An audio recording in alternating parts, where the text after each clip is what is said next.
Welcome back to Active Self-Protection Extra. And today on John's Briefs, I have Marc Victor with Attorneys for Freedom again, and talking today about intervening in third parties. And in particular, we're going to stretch this video just a little bit to talk about maybe should we intervene and whether or not we could have a mistake of fact and what that could mean to us. Okay, so watching the video, in this particular one, police released this video to catch this bad guy who just kicked the dickens out of his baby mama. And man, I hope they bury that guy under the jail, quite frankly. I found that incredibly morally repugnant. But I know one of the things you and I have talked a lot about is intervening in third-party encounters. And what kind of places can you get yourself in trouble if you choose to step in? Now, I think sometimes you see a video like this and you go, man, I mean, it so shocks my conscience, and you see him kicking her on the ground and those things, and you might feel morally you have to. But moral and legal are different things. So what are the legal challenges here? Legal is easy analysis. You don't have to intervene, right? You have no duty. You have absolutely no legal duty. There are some places where you do have a legal duty to intervene. One such example is when you create the situation, right? So say you knock somebody in the pool and they can't swim. You now have a legal duty to fix it, because you created the problem. Because I caused it. Another place you have a legal duty is if you're in that type of a situation. You're a parent, you're a guardian of somebody, you have an obligation to take action to protect that person. But in this situation, you don't, nor should you, have any legal duty to get involved at all.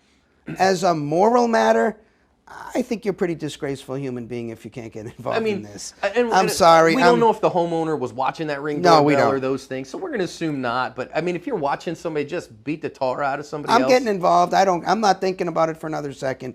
I see that situation on my front doorstep. I hope I have enough presence of mind to just be smart about how I get involved, but I'm definitely going to intervene in that situation. And I hope. I certainly hope most, if not all people, it's just everybody who's able to intervene. I mean, of course, if you're an 80-year-old guy and you're pretty feeble, then I don't think you. Although on the other hand, there's nothing to say you can't open the door and say, hey, leave her alone. Right. That probably works, right? Yeah, I'm on the phone with the cops or yeah, whatever. Something like that. But I think this is where we cross into the our opinions that we want to get the law right, which we do, and it's what we talk about all the time, into what I'm equally interested in, which is a virtuous society. Yes. I don't think you can legislate, nor would I want to try, right? Because we don't like legislation of morality. We don't. We think it's the wrong thing to do because people disagree on morality, and people have every right to act immorally so long as they're within the law, and we understand that, and that's fine. But don't we want a virtuous society? I certainly do. And so I think we should encourage people to get involved in this kind of a situation. I certainly think that, across multiple moralities, right? So again, if you've been around the channel a while, you know that I try to follow the way of Jesus. But across a multitude of different worldviews, protecting the powerless is a virtue, right? Keeping the weak safe from predators is something that we as strong people would want to do. Now, you brought up mistake of fact, and with this specific video, I have a very hard time envisioning how one could have a mistake of fact. In other words, it's pretty clear this guy's the aggressor. She's running away. He charges after. No, don't hurt me. Yeah. Right. But there are other situations you could be wrong, right? So imagine a situation where you think you're protecting the person who is the victim, and now you get involved, and as it turns out, you're on the wrong side of the conflict, or something else. Let's just say, to try to fit it into this video, let's just say this guy is actually an undercover police officer, and he's arrested her for some crime, and somehow she's gotten out of the vehicle, and now she's trying to escape. And he's screaming, oh, help me, he's kidnapping me. Right, and when you get involved and you punch the guy in the face to stop him, and you find out later he was an undercover officer who had maybe he had an arrest warrant for her, and you're on the wrong side of the thing. Yeah. That's a problem. In states like Arizona, where mistake of fact is something we have in our statute, right? And so in Arizona, if you make such a mistake of fact, but if the facts were as you believed them to be, not as they were, but as you believe them to be, as you reasonably believe them to be. Of course, reasonably believe them to be, if you would have been justified in doing what you did, you get a free pass on that from criminal liability, Right. not necessarily from civil liability. Different standard. And actually, I really like this rule, right? Because criminal, to me, is about trying to punish guys who have bad mens rea. What's going on in your head? You had a bad intent. If you had a good intent and you wound up doing the wrong thing, that's, to me, not a place for criminal law. That's where the civil law comes involved. So I guess the long and short of it is, I'm going to intervene in a situation like this, and so are you. And I think that's it from a reasonable perspective. I do think there are states like Ohio. I think Ohio is the only one that has a really weird alter ego statute that says that you can only defend a third party in a way that they could, which doesn't allow for mistake of fact. It's actually not that weird, right? I remember when I encountered this for the very first time, it was back in law school, actually, and it sounds very reasonable, right? The argument goes, look, if you got a right to defend yourself, then I can step in your shoes and defend you. I don't have any greater right to defend you than you had to defend yourself, and why should I? I mean, that sounds like a reasonable argument until you start thinking about mistake of fact. Mistake of fact. But again, and with mistake of fact, I think that if we think about the criminal justice system as the place where there are two components we're looking at: the actus reus, what did you do? What did you do? And the mens rea. We should never have crimes in the criminal justice system anywhere that delete mens rea. We call those strict liability crimes, where we don't look at mens rea. So again, if you're not familiar with the terms, the mens rea is what is going on in your mind. What were you thinking in that moment? Actus reus is what did you do? You got it right. Mens rea is what were you thinking, and that intent does very much matter. Yeah, we're really in a criminal situation. We're looking at the convergence of the two things, right? Imagine we just have a bad mens rea. I'm thinking about doing bad things. Well, we don't want to punish that person because they haven't done an actus reus yet. Thought crimes are not crimes. At least not yet. Not yet. Although, this is really the major objection to many of these hate crime statutes, right? Because what we're saying with the hate crime statutes is if you had bad thoughts in your head, specifically not thoughts about injuring this person, but just because I didn't like their race or their background, will you get punished worse strictly because of the motivation behind what you did. So these are very controversial for that reason.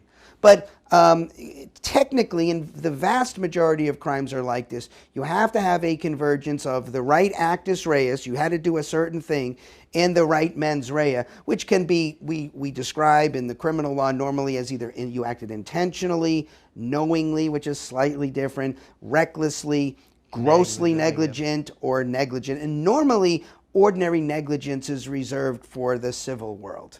Even when we say negligence in the criminal world, we're usually talking about what we call criminal negligence or even gross negligence, which is very unreasonable. Yeah, so in most places, though, you're covered by that reasonable belief that if you made a mistake of fact, from a criminal standpoint, as long as it was a reasonable mistake, you can step in and probably not have a problem legally from a criminal perspective. Actually, I don't want to go so far as to say most states. I think it's actually still the minority rule. Really? I think the majority of states, and I could be wrong about this because I haven't done a survey very recently, but the last I heard about this is the majority position is you step in the shoes of the other person, not that you can make a mistake of fact and you're fine. Oh, wow. It's time for John to go do some research because I was today years old when I learned that. I thought... Well, maybe you'll correct me on it, and if I'm wrong, I hope you do.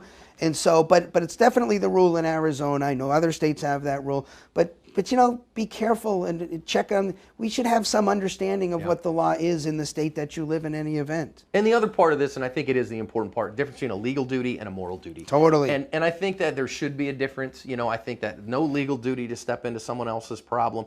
But I'm with you, man. I feel a moral duty. I have my first moral duty is to my wife and my children and my loved ones, but man, I see something like that, a guy just beating the tar out of this lady who's clearly trying to get away from him. I feel a moral obligation. I'm going to step into that if I see it. And while we're in this area, there's just one point that, just speaking more generally, not just about criminal law, but more in the freedom world generally, we'd be so much better served if we, as sort of a community of human beings, understood the difference between the moral world and the legal world. I agree. Because what we do is we make moral judgments, and then we decide to force those moral judgments on people through the legal world. Right. It would be so much better. Take the issue of prostitution just for a moment. Many people... it's getting spicy in here.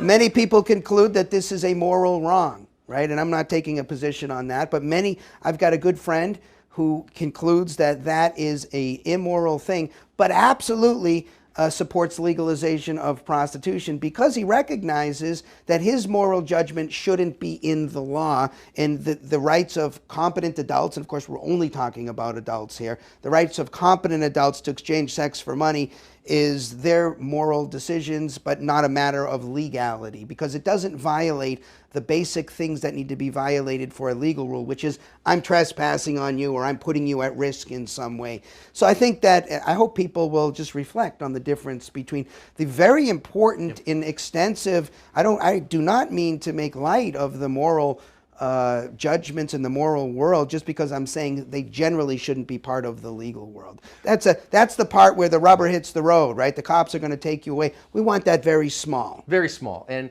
I think we can have moral standings and standards that we don't hold people to a legal standard. That's like, for instance, I know I have friends, let's take it out of something as controversial as prostitution, but I have friends who think that it is morally incorrect to consume alcohol. We tried to do the illegal alcohol thing in the United States. It was a miserable failure. And so with that in mind, maybe we separate those two. Well, I think interesting stuff, guys, and I really would encourage you out of this one to really spend some time in reflecting the difference in your legal duties and your moral duties. And I think doing that as a self-defender, especially a firearms carrier, I think is really important. Mark, appreciate the discussion. Great video, brother. Great video.